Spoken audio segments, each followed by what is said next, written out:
an architect by profession, a former OFW for more than 25 years, a Macau and Hong Kong resident as well.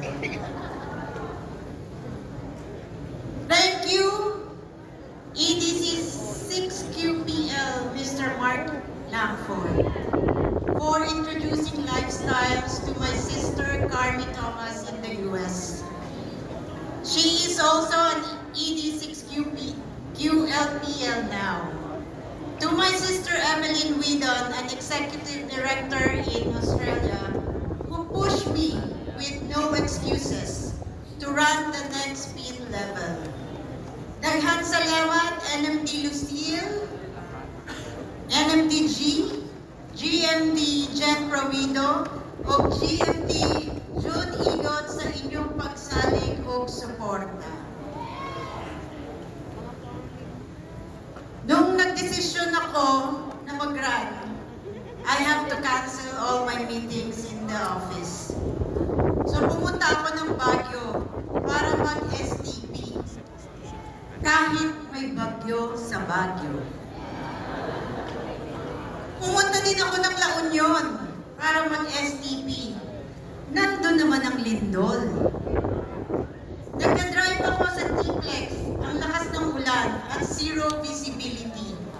Pumutok yung gulong ng sasakyan na dinadrive ko. Napaisip tuloy ako, ano ba ang pinasok kong ito?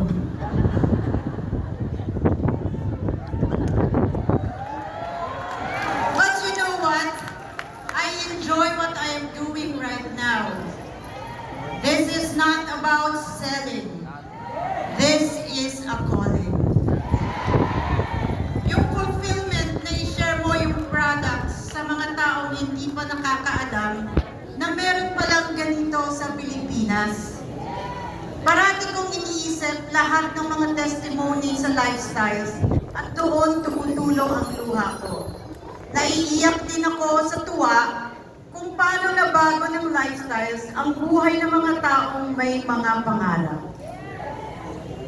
Sa isang pangarap, ako'y naniniwala, hindi ako titigil hanggat aking makakaya. I'm grateful for this golden opportunity and will continue to serve with humility, integrity, and gratitude. Salamat po sa Diyos, napakabuti ng Panginoon sa ating lahat at nakilala natin ang lifestyles. To God be all the glory and honor.